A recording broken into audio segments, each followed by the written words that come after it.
Deep dives and blue skies. Welcome back to Talking Blue with Nick, the best Dodgers analytical podcast that you can find.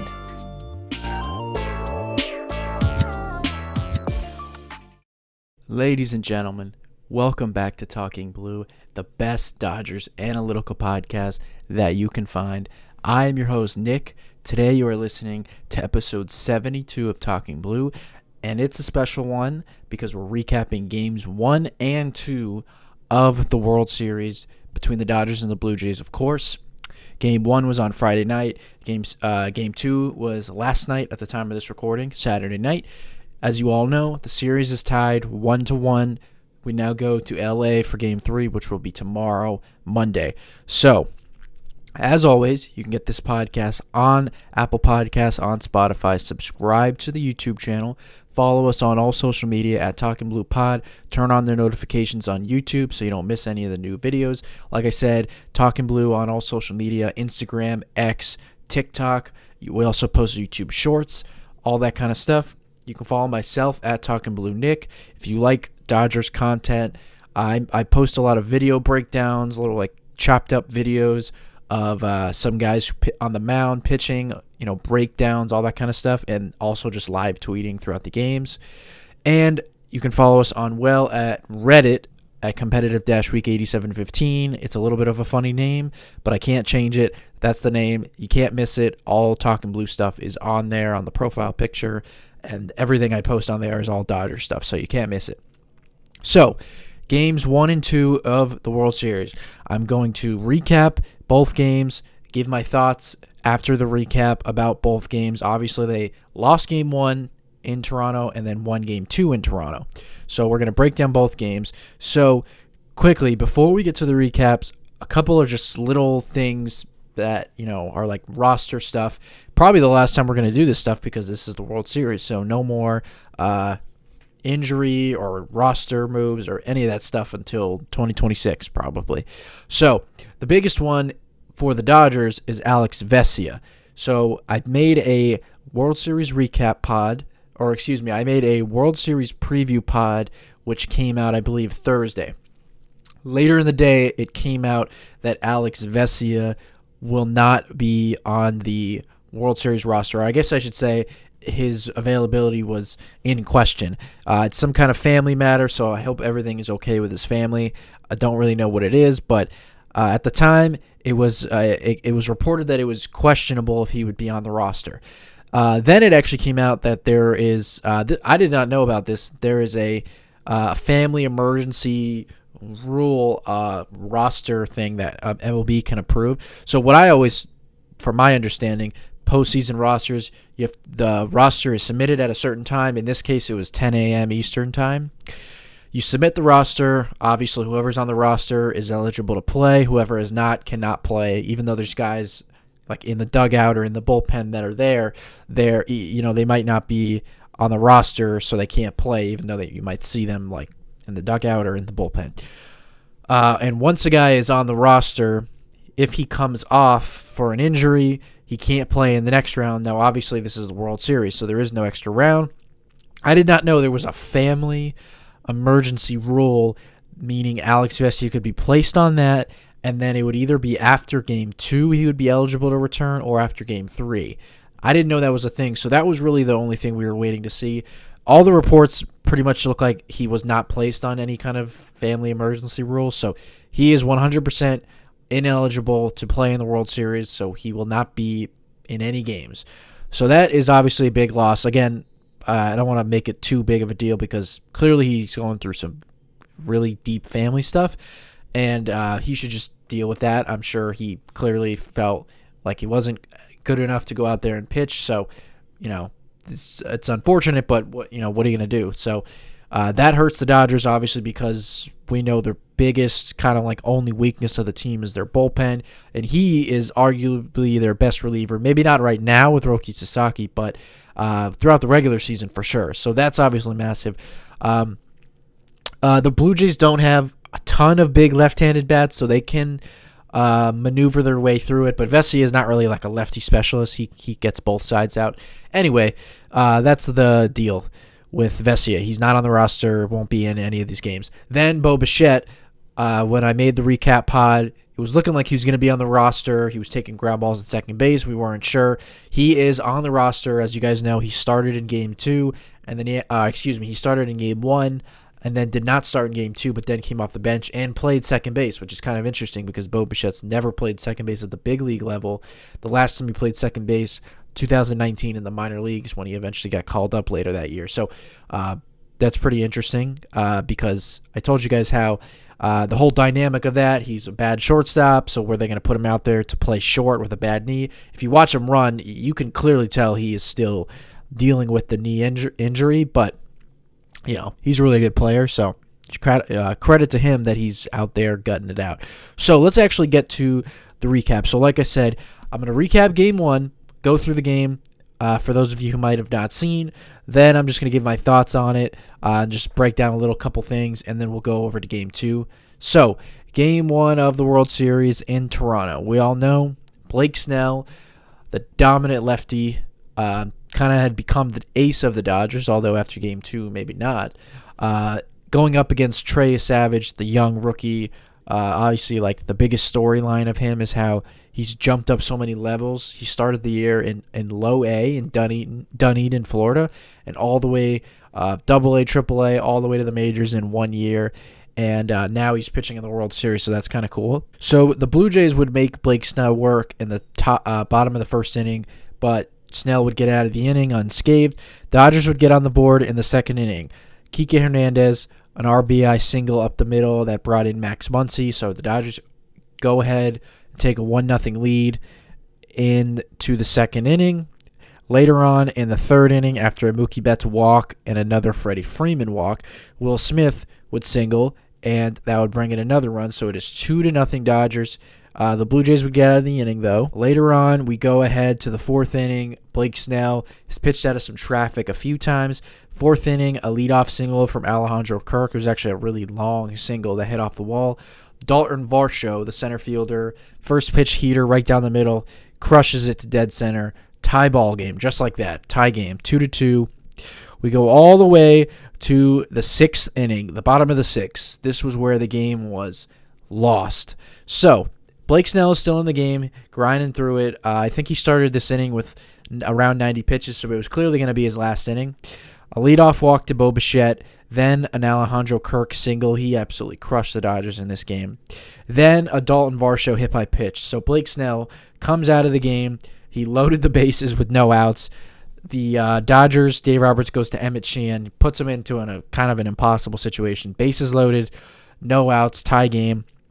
Ernie Clement comes up and singles into center. Blue Jays go ahead 3-2. Then a Nathan Lucas walk makes it 4-2 Blue Jays. Andres Jimenez, another single. This is still off of Sheehan. It's 5-2. There are still no outs.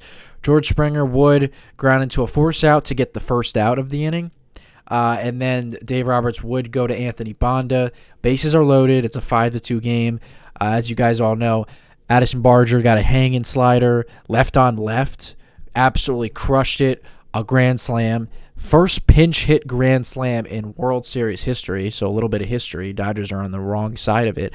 Blue Jays go up 9-2. So just like that, you entered the sixth inning, tie game, and it's now 9-2 and pretty much game over. Later on, Alejandro Kirk would hit a 2-run homer to make it 11-2. You guys get the picture. The game was over at this point. In the seventh inning, Shohei Ohtani would hit a 2-run homer. So, of course, in this day and age, he's going to get clowned because he hits a home run when it's like the Chris Paul moment. The game is out of reach. Anyways, he hits a home run, the first World Series home run of his career. It's actually his sixth home run of the postseason. It's now 11-4, and that would be the final score. The Dodgers would lose, so they lose Game 1 of the World Series. Like I said, 11-4. Trey Savage went 4 innings. Mason Fluharty, 2 innings, 2/3 of an inning. Sir Anthony Dominguez, 1 1/3.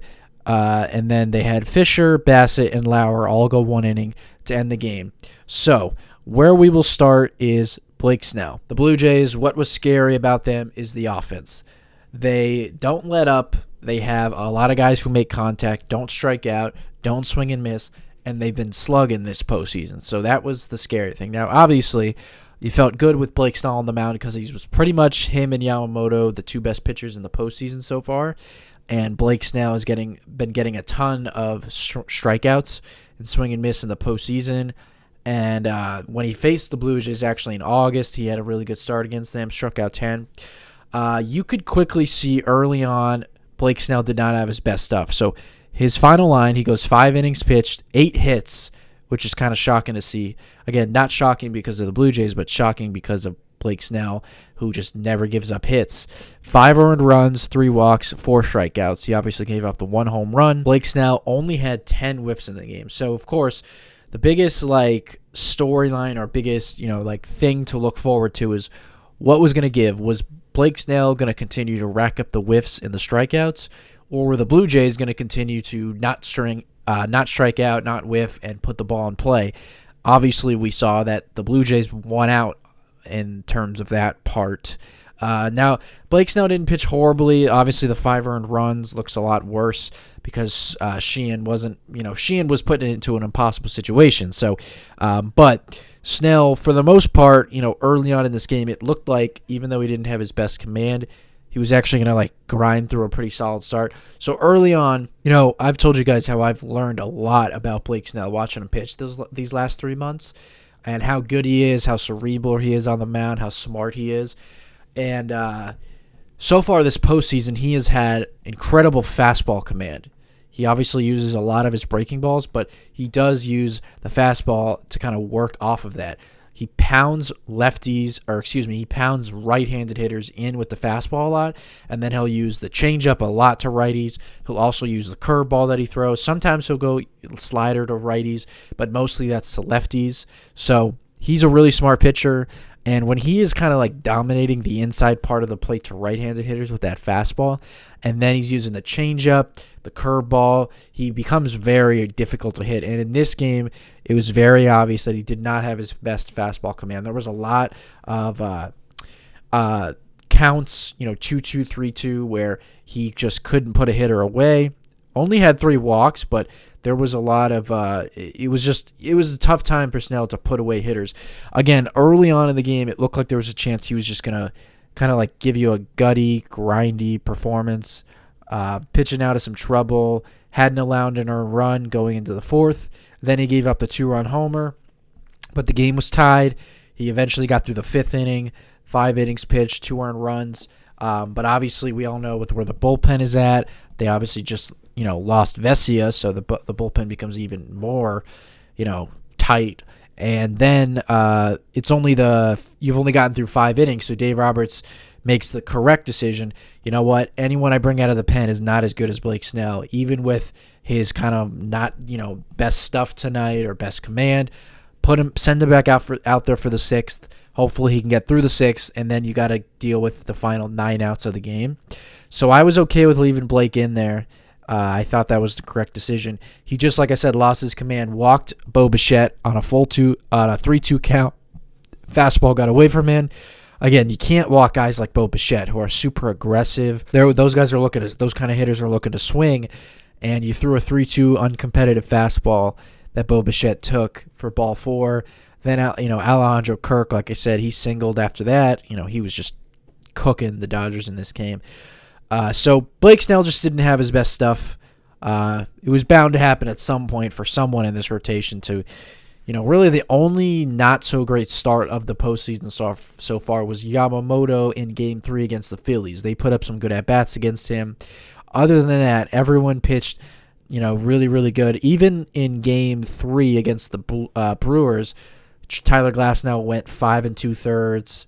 I think he only gave up 1 earned run. That was the second worst start, which most teams in the postseason, that's a dream scenario. Give us 5 2/3.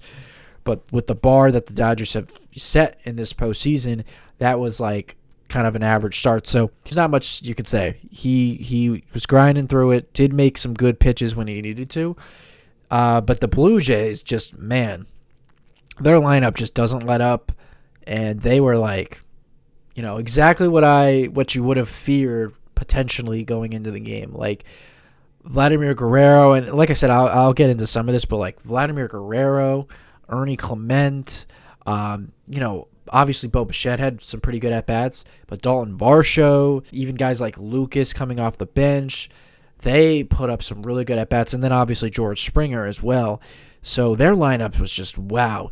That game one, that performance against Snell, like I said, it was like a nightmare of kind of scenario of what you fear with the Blue Jays because of the way they can hit and the way they do hit. I think that if Snell pitches again in this series, which he will, which will probably be Game 5 in LA, I think he'll be a lot better. It all starts with his fastball command. He just didn't have that in this game, and because of that, he was pitching behind a lot. And obviously the Blue Jays, like I said, they don't swing and miss too often. And in this game against Snell, who's obviously a swing and miss strikeout pitcher, he just didn't have that in this game. So he was able to get out of some innings, get some ground balls. It wasn't a horrible performance. You just kind of have to tip your cap to the Blue Jays. They really put on a clinic of how to go against a guy who is an elite pitcher, postseason pitcher, all that stuff. So that's pretty much it. I mean, Blake Snell had the highest K per nine. I believe he still does. But going into Game 1, he had the highest K per nine, the highest K percentage in postseason history dating back to 1950. And then Blake Snell's changeup going into that start had a 65.3% whiff rate. And again, to put that in perspective, the highest whiff percentage on an individual pitch in the regular season was Fernando Cruz, which I believe was like 56%. So he was getting a 65% whiff rate on his changeup. In this game against the Blue Jays, he only had 3 whiffs on his changeup. And they had a ton of righties in the lineup, so it wasn't like he wasn't using it that much. So tip your cap to the Blue Jays. They executed a game plan perfectly against Blake Snell. And then I think when you tie together that he didn't have his best fastball command, I don't think it was all based on, I don't think the whole performance was completely based on like Snell just, the Blue Jays just destroyed Snell. I think they put up great at-bats, and then when you combine that with Snell didn't have his best fastball command, that was the outcome. I think if his command was a little bit better, he gets through 6 innings, 2 earned runs, maybe just the Varsho home run. So I think when he pitches against the Blue Jays again, because of this start, he'll kind of have learned from that, and I think he'll pitch a lot better. So then the 6th inning, obviously, like I said, Snell was a part of that. Once the Blue Jays had the bases loaded with nobody out, felt pretty hopeless, was put into an impossible situation. And it's funny, like, Sheehan has not pitched good in this postseason. I told you guys all September how I thought Sheehan was going to be a massive bullpen weapon from the Dodgers, and he's been anything but that. He has not pitched great. Part of that is that the starting rotation has been so good they've barely had to, rely on the pen. It's really just been Sasaki, and so Sheehan has been put into a difficult situation, but he could not put any of the Blue Jays hitters away. A couple of 2-strike hits. Didn't have the great command, but it's kind of funny. Like when I'm watching him pitch, like the stuff looks good. I think if he can just like continue to get ahead, like he's kind of falling behind in counts a lot. And then when he is ahead, the Blue Jays were putting the ball in play again. They just hit him really well. So I still believe in Sheehan, and the Dodgers are going to need him because you take out Vesia of the equation in the bullpen. Obviously, Sasaki, Trinan, who the Dodgers will tell you they believe in him, but obviously as fans, we know that's a little scary the way he's pitched. Banda, who before this game was definitely, he now becomes your go-to left-handed pitcher. He gave up a grand slam in this game. Now, like I said, they don't have a ton of lefties on the pen, so in the Blue Jays lineup, they don't have a ton of lefties, but still, you're going to need Banda at some point. You could almost say outside, the only guy in the bullpen that the Dodgers trust is Sasaki. The bullpen is in a scary spot, and it puts a lot of pressure on the rotation. Now, the rotation's been amazing, and I really believe in the rotation, and I still think, because of the rotation, the Dodgers are going to win the World Series. But, Sheehan just not being able to do anything out of the pen so far is scary because he is a guy that could do a lot for you as a right-handed reliever out of the pen, and especially as a guy who's not very split reliant. Like, because of his changeup, he is pretty good against lefties. So, I still believe in Sheehan. I think, I wouldn't be shocked if he came into a game and pitched well. It's just been, sometimes you forget when a guy is a starter his whole life. You just think, oh, just put him in the pen when we don't have room for him. And hey, that's just a great, plus for us. We could just drop this guy into the bullpen, and it's not easy. It's a whole different routine. You don't know when you're going to pitch. You got to get ready quicker than you're used to. As like a starter, you take 2 hours to get ready. As a reliever, it's like the bullpen phone calls, boom, start throwing. You're going in. And then obviously Sheehan is kind of built up to go more than one inning if needed, but he probably doesn't really know. Like, am I going 1 inning? Am I going 1+?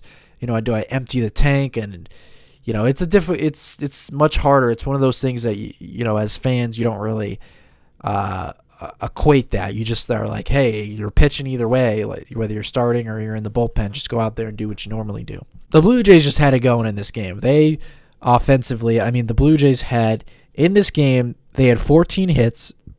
They had only 4 walks, but they only struck out. They only struck out 4 times. So they put the ball in play a ton. Obviously, 14 hits. Alejandro Kirk had 3 hits. Ernie Clement had 2. Vladimir Guerrero also had 2 hits, and man, does he look like he looks frightening right now. Yamamoto put up a good fight against him in game 2, and we'll get to that, but Guerrero just looks like, man, he is so locked in, not chasing pitches out of the zone, and when it is in the zone, he's crushing it. That's like a dream scenario if you're a hitter. So, and then the last thing was the offense. We'll mostly talk about the offense, from game 2. They didn't do enough in this game because, early in the game, there was a couple of not great at-bats, specifically Andy Pages. I forget which inning it was. I think it was the second or third inning. Bases were loaded with 1 out. Trey Savage also didn't have great command in this game, kind of like Blake Snell. He actually, to me, wasn't even pitching. Snell was pitching better than Savage. The story on Savage is that he has this really unique thing about him. He's a big, tall right-hander who throws a splitter, like a lot of pitchers in this series, Yamamoto, Kevin Gausman. But he throws a splitter from a super high arm angle. He throws right over the top. Nowadays, kind of one of the trendy things the last few years from pitchers is to lower your arm angle.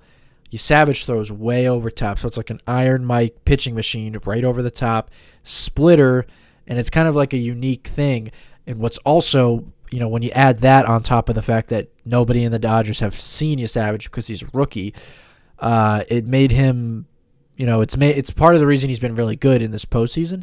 He did not have his best command. He didn't even throw the splitter that much. He was leaning on this weak slider that he has that's not really that good of a slider, in my opinion. And the Dodgers were missing a lot of pitches. Now they had some pretty decent at bats early on, but Andy Pages, who struggled all postseason, and I think Dave Roberts has been considering possibly taking him out of the lineup, maybe going with Alex Call or something like that. 3-2 count against Savage. Pages chased a slider down which would have been ball 4, which would have made it a 3-0 game, and that would have brought up Shohei Ohtani with the bases loaded and only 1 out. Eventually, Pages struck out, like I said, and then Ohtani grounded out, and it wasn't the best offensive performance. The Dodgers, they were 3 for 7 with runners in scoring position, so they weren't horrible with runners in scoring position, but not a lot of rallies, not a ton of offense, only 6 hits. Shohei had the 1 hit, which was the homer later in the game, but Mookie had a hit, Will Smith had a hit, Muncy, Kike, and then Tom Edman. It looked like early on the Dodgers were going to have a good offensive showing because of some of the really good at-bats they had, but really after the 4th, 5th inning, they kind of did nothing, and then when the game was in balance, in balance in the 6th inning because it was a 2-2 game, the Dodgers just weren't putting up really much. They weren't really doing much against some of the guys out of the bullpen. Dominguez came in and shut down the Dodgers, and then obviously that 6th inning kind of put the game out of hand. So, the blame does not go on the Dodgers offense in this game. In my mind, it was really just Snell didn't have his best stuff, and then the bullpen came in. So, final thoughts on Game 1. There was a lot of people that I saw, like even Joe Davis was saying on the broadcast, like this was like the Dodgers' nightmare was the bullpen coming up and giving it up. I didn't have that feel completely. Yes, Sheehan and Bonda didn't pitch good, of course. But again, Sheehan came into the bases loaded and no outs. Again, your job is to find a way to get outs. Like, you're not going to be perfect. You can't have the mindset coming into bases loaded, no outs. Like, I have to get out of this without allowing a run. You have to think like, okay, if I get a fly out, they get a run, and then after that, I can get a double play, a strike. Like, you can get out of it and limit the damage. Sheehan didn't do that, but still, like, bringing him in there. And again, a lot of people I saw, like, why not go to Treinen? Why not go here? It's one of those difficult things about being a manager where you have to think like, okay, it's bases loaded, nobody out. Unless we get a crazy tight wire act, unless we get a crazy performance here, we're not getting out of this with no runs. So do I really want to go to Blake Treinen here and burn, what they think is one of their better relievers to get out of this inning where he could allow 2 or 3 runs, throw a lot of pitches, and then now I don't have him tomorrow and we lose anyways. I thought Sheehan was a fine decision because I think, there's a chance he could get some strikeouts and get out of it limiting damage. He just didn't do his job. And, to me, like I said, it wasn't I didn't get the feel or the vibe. The bullpen blew it. Essentially they did, but they were kind of put into an impossible situation. They just did a horrible job of not putting the fire out. Like I said, Sheehan's job is to come in there, get a fly out. Now you're down 1. Get a ground ball. Maybe you go down 2 runs and get out of the inning, and it's a 4-2 game, and our offense still has a chance. But you come in there and you can't get any outs. You allow, I think, 3 straight hits. Boom, it's 5-2. Finally, you got 1 out, but then you bring in Anthony Bonda, and then he does, what you can't do, left on left against Addison Barger, who was in there specifically to hit righties, and then you give up a grand slam. So I didn't fully get the vibe that it was like, again, I just didn't feel like the bullpen blew it. If they had the lead and did that, then sure, but Snell put them in an impossible situation. So it's kind of just a mix of like Snell didn't have his best stuff. The Blue Jays were incredible offensively, and then the Dodgers bullpen just didn't make enough good pitches to just keep the game close. Anyways, that is my final thoughts on Game 1. Took almost 30 minutes. Of course, all the people online are freaking out. It's over. I did not feel that by any means. Obviously, the Blue Jays lineup really scares you because you just think, man, even with this Dodgers elite pitching, like, are we going to be able to quiet their bats down? Because if they just keep doing this, who knows what this series is going to look like. Like, you got to be able to quiet their bats, and it looks like an impossible task. But quickly after that, you flush it just like the players, and I'm just thinking, all right, we got Yamamoto on the mound tomorrow. You got to do anything in your power to win a game and go back to L.A., go home with a split. They always say if you're on the road for the first 2 games, if you could split, that's a huge win for yourself. You put a lot of the good energy in your side of the ball, and now you go home. So you got to flush it and try to win Game 2. So let's go ahead to Game 2 of the World Series. I'm going to run through that game really quickly right now. Game 2 of the World Series. Dodgers are obviously down 1-0. Yoshinobu Yamamoto taking on Kevin Gausman of the Blue Jays. 2 splitter ballers, 2 right-handed pitchers. So that's pretty interesting stuff. Let's go ahead and recap that game. So the Dodgers actually got on the board in the top of the first inning after the first 2 guys, Shohei and Mookie, got out. Freddie Freeman grinded out a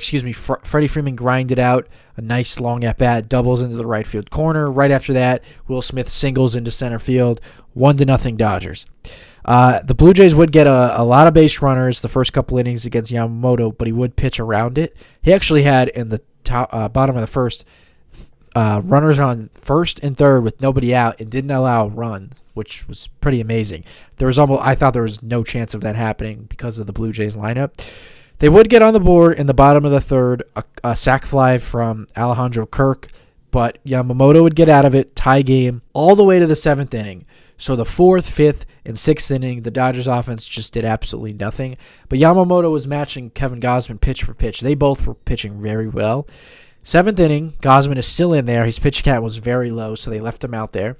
Will Smith is battling a nice long at-bat. He gets a heater right down the middle and absolutely crushes one into left field. His first home run of the postseason. There has been no slug from Will Smith in this postseason. He actually hasn't hit too bad this postseason, but they showed it on the board. He was hitting close to 300, but his OPS was under 700. So all singles from Will Smith. He absolutely crushed that ball, and he was pretty hyped up, which was cool. A couple batters later, Max Muncy hits a home run to left field as well, an opposite field home run, also on a fastball, off Kevin Gausman. That ends the night for Kevin Gausman. So in the 7th inning, the Dodgers are riding the slug to the lead. They now lead the game 3-1. They would tally on a couple more base runners in the 8th inning. A couple base runners, a walk from Mookie Betts, a Shohei single. Eventually, the bases are loaded with only, I think, one out or nobody out. And then a wild pitch from Jeff Hoffman allows Andy Pages to score. And then Will Smith grounds into a force out. A little bit of a bad decision by Andres Jimenez. The bases were loaded with one out. The infield was in. Ground ball hit right at Jimenez. Instead of going home to get the force, he tries to turn two. And Will Smith beats out the throw. So the Dodgers go up 5-1. They now have a pretty good lead. And, of course, Yamamoto at this point got through 6th inning, got through 7th innings, 8 innings, goes back out for the 9th inning, clean 9th inning, and Yamamoto completes his second complete game of this postseason. The Dodgers get the win. 5-1 is the final score, just like Game 2 of the National League Championship Series, when Yamamoto also threw a complete game. So, dominant performance by Yamamoto. Dodgers offense eventually did enough. So, quickly, I'm going to talk about Yamamoto, then I will go over some of the offense, and then we'll look ahead to the next 2 games in LA. So, obviously, Yamamoto, incredible performance. Complete game. So, for the second time this postseason, he goes all 9. 9 innings pitched, 4 hits, 1 earned run, 0 walks, 8 strikeouts. He had 17 whiffs in the game. He absolutely carved up the Blue Jays, a red-hot lineup, just like he did against the Brewers. I talked about this. It's kind of rare that Yamamoto, not rare, but we know that, his best pitch, is the splitter. That's his, famous good pitch. For the most part, he always throws more fastballs than he does splitters in a game. But occasionally he will lean on that splitter a lot more. He did that against the Brewers, and he continued that against the Blue Jays. He threw 34 splitters in this game, and then he threw 25 fastballs. So he threw a lot more splitters than he did fastballs. Also, a lot of curveballs, 23 curveballs, 13 cutters, 6 sliders. So he's continued to kind of use the slider a little bit more in the postseason, and then 4 sinkers. Dominant performance. Once again, the velocity was a tick up. The fastball on the year averages 95.4. It was actually averaging 96.2 in this game. Topped out at 98. Again, like I've said before, Yamamoto isn't a guy who, the velo fluctuates 95 to 98. He pretty much consistently will sit 95 to 97 the whole game. Probably the best part of Yamamoto's game so far in the postseason. Obviously, he's getting he's getting a decent amount of strikeouts. Actually, not as many strikeouts as he gets in the regular season. He's getting a ton of ground balls, which is something he did in the regular season. But another thing is that, in the regular season, Yamamoto actually wasn't, elite like you would think when it comes to his command and allowing walks. His first year in the big leagues, he was very good at limiting walks. But there were some times in the regular season where he would have these games where he would allow a lot of walks.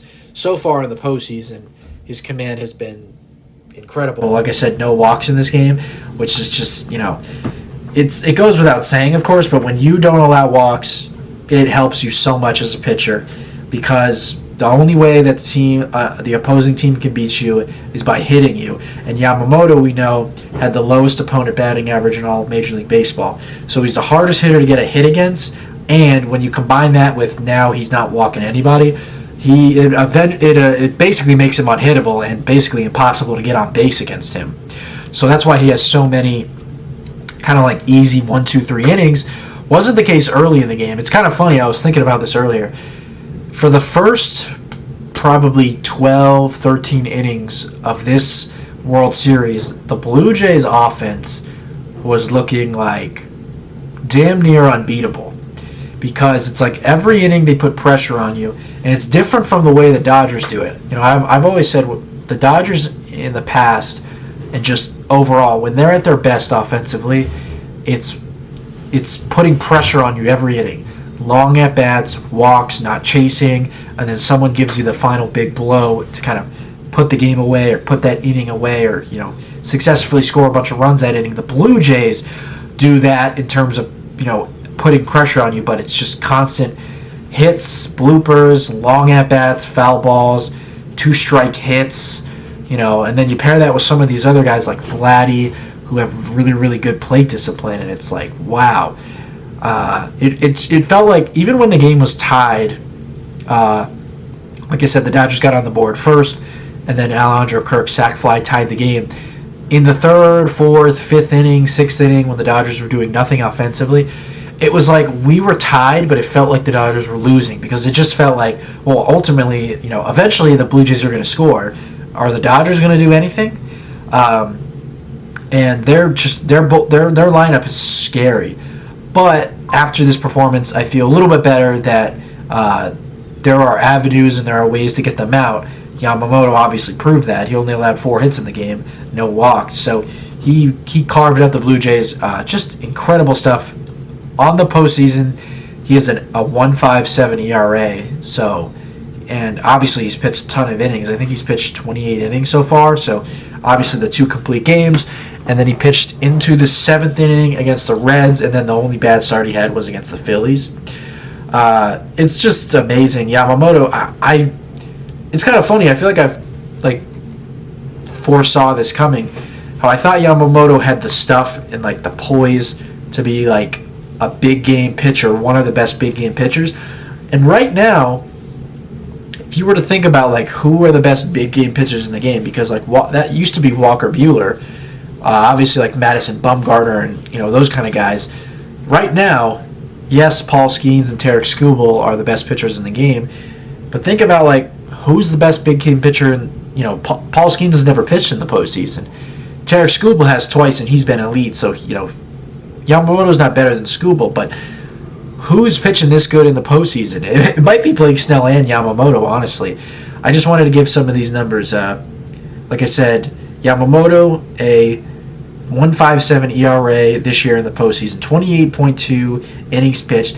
Doesn't have a ton of strikeouts. Normally Yamamoto is the perfect pitcher that racks up whiffs, strikeouts, and ground balls. He is getting the ground balls, a 55.1% ground ball rate. He's using that to his benefit because he's getting a ton of ground ball outs, a couple double plays. Guys like Mookie Betts and Max Muncy are just vacuuming up the ground balls. And Yamamoto so far in this postseason has a batting average against of 162. 162 is 5th best amongst pitchers with at least 20 innings pitched. And then I also just wanted to say, Yamamoto, in his postseason career, this goes back to why I think he's the best big game pitcher in the game now. Postseason career, a 169 batting average against. Opponent batting average of 169. And in his postseason career, a 2.47 ERA. So, he is dominant in the postseason. And between him and Blake Snell, the numbers they put up in the postseason, they might be the best, like I said, the 2 best postseason pitchers in the game right now. And then, of course, since 2017, there have been 2 complete games in the postseason. Both of them belong to Yoshinobu Yamamoto. Incredible stuff. Just amazing. You don't see pitchers go deep. You don't ever see pitchers throw complete games, whether it's the postseason, the regular season. I mean, I would imagine that throughout the regular season, there's less than 10 complete games league-wide. I mean, you don't see complete games. And then in the postseason, with the way that the game is managed, so many bullpen guys, so many different looks, shortening the game with relievers, all that kind of stuff. It's 2017 is kind of the beginning, a little bit before that, but of bullpenning and stuff like that. If you guys remember 2016 when the then Indians, the Cleveland Guardians, but they were called the Indians then, went to the World Series against the Cubs, if you guys remember Andrew Miller, that was one of the first postseasons where you had like high leverage. Is kind of like when that term began. Like, you don't just wait for your best reliever to close out the game. You bring him into certain parts of the game where you might need him to get out of innings, like the 5th inning, the 6th inning. Like, Terry Francona and the Indians then were one of the first teams to kind of start that. A couple years before that, the Royals were one of the first teams to have to lean on an elite bullpen and use like multiple guys, because it was Wade Davis, something Holland. I can't remember their names, but they had like 3 elite relievers that were like 3 closers that were like 7, 8, 9 that they would use to close out late inning games. And then I said, like I just said about the Indians, like 2017 is kind of when a lot of that stuff, 15, 16, 17, like the bullpen and usage and all that stuff in the postseason began. So that's why since then there's been no complete games. The last one was 2017, Justin Verlander, who is an old school pitcher. So Yamamoto has the 2 complete games, the only 2 in the postseason since 2017, and they both come this year, which is amazing. John Smoltz was, saying this a lot on the broadcast, but one of the best examples of just pitching. Like, he very rarely throws back-to-back similar pitches, except unless it's a splitter, but like mixing speeds, mixing the location. He'll throw the fastball at the top of the zone, the splitter to righties and lefties, the curveball to righties and lefties. He'll mix in cutters, sliders, sinkers. He's just a pitcher. On top of that, he does get strikeouts and whiffs with ground balls. And then, right now he's got the best command he's had all year. So when you tie all that together, it virtually makes you impossible to give up a hit. So just amazing stuff from Yamamoto. And of course, I'm wearing his jersey. I know you guys can't see it on the back, but this is a Yamamoto jersey that I am wearing to honor him. And him and Snell are just co-aces. And Yamamoto, at the age of 27, is quickly getting the reputation as the best big game postseason pitcher in the game right now. And he's only 27 years old, second year in the big leagues. And, if you would have asked me before the postseason to rank like the best starting pitchers in the game, Yamamoto is not better than Skubal and Skeens. Those are the 2 best pitchers in the game. I would personally say Skeens is number 1, but if you want to say Skubal, that's fine. Skeens is going to be the best pitcher in the game for a while because of his age and how good he is, but those guys are 1 and 2. And then after that, I probably would have said like Zach Wheeler is 3rd. 4th is probably Garrett Crochet of the Red Sox. 5th is probably Christopher Sanchez. And then 6th would probably be Yamamoto.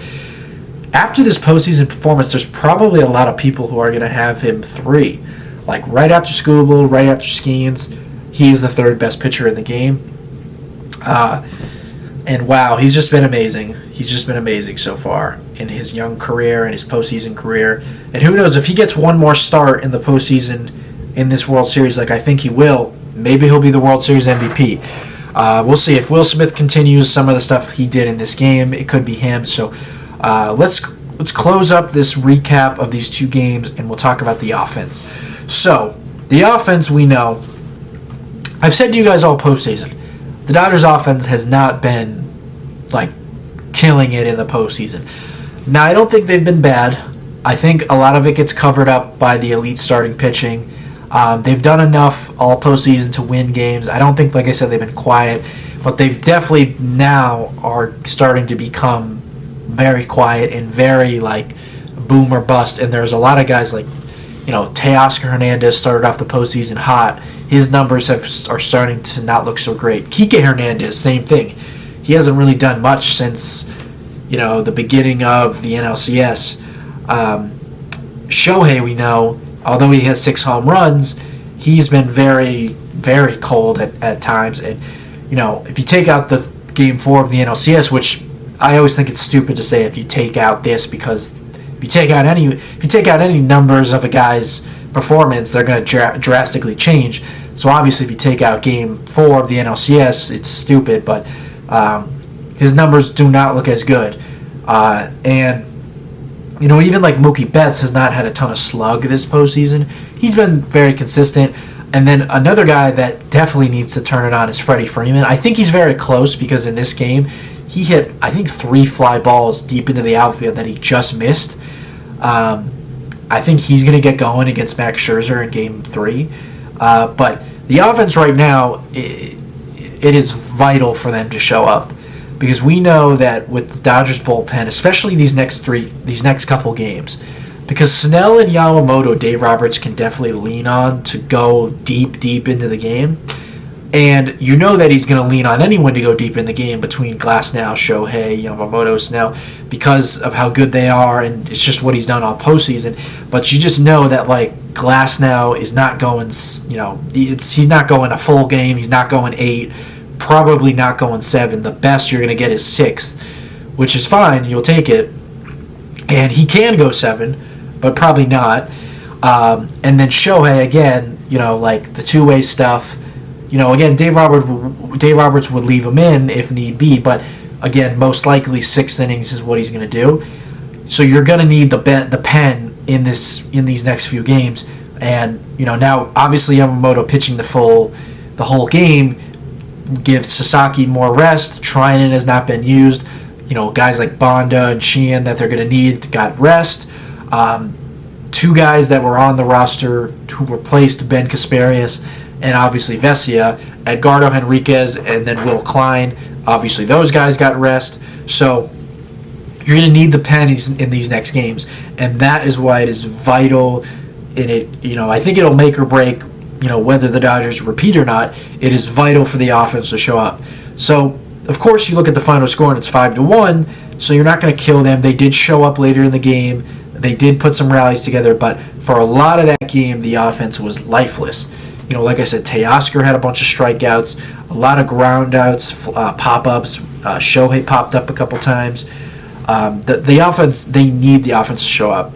And, every year the Dodgers haven't won the World Series, a lot of it has fallen on the offense. And it's kind of a stupid theory because it's like, well, of course, if you don't score runs, you're not going to win. But in the 2 years that they have won the World Series, 2024 and then 2020, their offense was the best in the postseason that year. And they were very similar when it comes to scoring 2-out runs, which is one of the few things they are doing right now is 2-out runs, which is what they did in the regular season. The only other year that they hit and didn't win the World Series was 2017, and we know what happened that year. But a lot of the other years, like 2019, 2021 was okay. They did hit that year. They kind of just ran out of gas, but 2022, 2023, the offense was just nothing. Leaving runners in scoring position, just not doing anything. And you can't have that happen against the Blue Jays because the Blue Jays offense is going to put up runs. I think that, there's a chance the Dodgers can quiet their bats a little bit more the rest of the series. Like, Glasnow is tough to hit. Shohei is tough to hit, but they put up such good at-bats, they're going to score runs. You're not going to shut them down every game.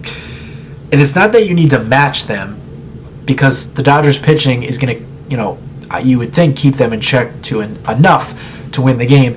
But, there was a lot of time in this game that I thought the Dodgers offense was going to do nothing, and they were going to waste an incredible performance by Yamamoto, because you're only going to shut the Blue Jays down for so many times. It's not easy to do that. So, now again, credit to them. They showed up. Will Smith was grinding out at-bats. They don't win this game without Will Smith and some of the at-bats he gave them. Max Muncy, he obviously hit that opposite field home run. And then later in the game, they did put a couple of rallies together and score some more runs. So it wasn't just a 3-1 game going into the ninth. Because if it's a 3-1 game, there's a chance that we don't see Yamamoto come out in the ninth. Probably not, because he was pitching good, but you never know. They have to get the offense going.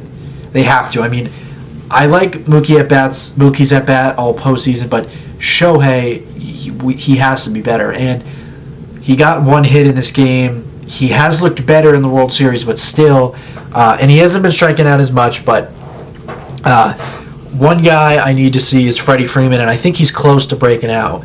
He had a couple good swings in this game, but Teoscar, his at-bats were really bad. I mean, there was an at-bat in this game later in the game against Jeff Hoffman, the Blue Jays closer, came in. he was throwing all sliders. I honestly think that every pitch he threw in relief was all sliders. Like, it was so obvious he was throwing all sliders. And he didn't even throw that many good ones to Teoscar, and Teoscar just swung and missed at 3 sliders and struck out. And obviously Andy Pages, we know, his at-bats have been very, very bad. Now, he did get a hit later in this game as well, and I believe it did lead to a run, so maybe he gets going. But Kike Hernandez, his at-bats have also been bad. He's actually been kind of like uber aggressive and has flown out a couple times, popped up on the first pitch. So going forward, I need to see Shohei's at-bats continue to improve, and they have. And I think he's close to like getting on one of those heaters. And if Shohei gets on a heater, I mean, he already has 6 home runs this postseason. If he gets on a heater, man, it could be over quick for the Blue Jays. But I need to see him and Freddie's at-bats to continue to like steadily improve. And then what I need to see is Teoscar Hernandez and Kike Hernandez, the 2 Hernandez brothers, and then Andy Pages. I need those at-bats better, because if not, it's gonna, like, we're close to Pages being swapped out for Alex Call. And one thing Alex Call brings that Pages doesn't is plate discipline and being patient at the plate. You know, that's something Pages doesn't bring. So I still believe in the offense. I think we've yet to see the best from them, and I think they can be better. But it's a little scary and it's a little sketchy because there's a lot of not so great at bats. But they were the best team in baseball all year with runners in scoring position, or maybe they were second to the Brewers, but they were up there, and they were definitely the best at scoring with 2 outs, and they have continued that in the postseason. So if a couple guys can continue to improve the at-bat quality like Shohei and Freddie, I think they're going to be good. And they are facing Max Scherzer and Shane Bieber. So before we close out, I'll just talk about the next 2 games looking ahead. Tyler Glasnow will get the ball in Game 3. He'll go up against the veteran Max Scherzer, former Dodger, Hall of Famer. And then in Game 4, it'll be Shohei Ohtani. He'll make his 3rd start of the postseason. His first career World Series start. He'll go up against Shane Bieber. 2 right-handers. Obviously, Scherzer is a big-time home run pitcher. He gives up fly balls and home runs. Dodgers have faced him this year. Mookie Betts took him deep back in August. He made his first postseason start in the NLCS against the Mariners and actually pitched good. So, you know, the one thing about Scherzer, regardless of like how old he is or where he is at this point in his career, you know he's not going to be scared. You know he's going to be prepared. You know he's not going to beat himself. Like, he's not going to allow walks or anything like that. It's all going to be, can the Dodgers put good at-bats together against him? Because you know a savvy veteran like that, he's going to know, he's going to have the right approach against the Dodgers. Like, he's going to throw strikes. He's going to make his pitches. It's all going to be about when he leaves pitches over the plate. Can the Dodgers, you know, put some good swings on it, and can they, you know, lay off like his good slider and curveball and that kind of stuff? Because they pointed out on the broadcast the Dodgers haven't been good this postseason against breaking balls. The Blue Jays have been going to a lot of breaking balls, and Scherzer's going to do the same thing because he has a slider, he has a cutter, he has a changeup, a curveball. He's going to use all that against the Dodgers. And then obviously Shane Bieber, he got traded over to the Blue Jays. He's been pretty good for them. Another guy that I think the Dodgers can hit. He's got a good fastball, slider, changeup, cutter as well. They're hittable, you know, pitchers. The Dodgers can hit them. It's just they got to improve the at-bat quality. And as always, the thing to look for with Glasnow is pounding the strike zone. It was a little scary, you know, seeing what he did against the Brewers because they were the best team at not chasing, and he is the worst pitcher in the game at getting chase. It's kind of like Glasnow is either a ball out of hand or a strike. There is none of that chase. He has no chase to his game. He doesn't get any chase. It's striking out guys in the zone or walking guys out of the zone. The Brewers do have a few more guys who chase, and they aren't as patient, but still, they have such great at-bats that Glasnow does need to be locked in with the command, or the Brewers are going to make it difficult on him. So, that is all my thoughts. Threw a ton of info at you guys. I hope you guys enjoyed. It was a fun couple of games, really just one game, but at the end of the day, when you go into a series on the road, I've been saying it all postseason, the best thing you can do is split. Now, the Dodgers obviously won the first 2 games in Philly, won the first 2 games in Milwaukee. put themselves in a great opportunity going home.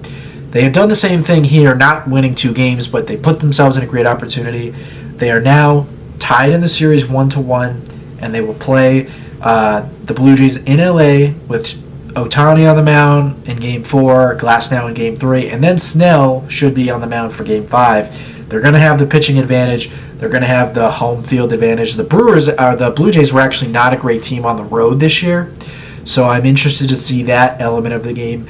Maybe their bats are a little bit more quiet and struggle. Really what would be great is if Glasnow could have one of those Glasnow performances, like those dominant 12, 13 strikeout performance games, and just makes it really difficult. But really the biggest key for the Dodgers in these 3 games is the bats have to show up. If the bats don't show up, it's going to be tough. The bats have to show up. They have to be able to score runs against these pitchers they're going to face. And then you got to do your best to win 2 out of 3 and set yourselves up for when we go back to Toronto, which I think we will. You're up in the series, and you just got to win 1 game at that point to win it in 6 or 7. Obviously, if the Dodgers go on to win the next 3, they'll win the World Series at home. So we'll see. We'll see. We're in for a great series. It's been a good series so far, and we're in for a lot of really good baseball. So it's a best of 5 at this point. So that's all I have for you guys. I hope you enjoyed. As always, you can get this podcast on Apple Podcasts, on Spotify. Subscribe to the YouTube channel. Follow us on all social media at Talkin' Blue Pod. You can follow myself at Talkin' Blue Nick on X. And you can follow us as well on Reddit at competitive-week8715. Again, thank you guys so much for listening. It's been a really good series so far. First 2 games. I'm looking forward to the next 3 games at home in LA. I should be back after the 3 games to recap all 3 games. Hopefully, maybe I could get in there after one of the first 2 games, 1 or 2 games. But based on my schedule, it probably won't be back until Thursday to recap those 3 games. And we'll see where the Dodgers stand at that point. So thank you guys so much for listening. Good luck to those of you who will be watching. And go Dodgers.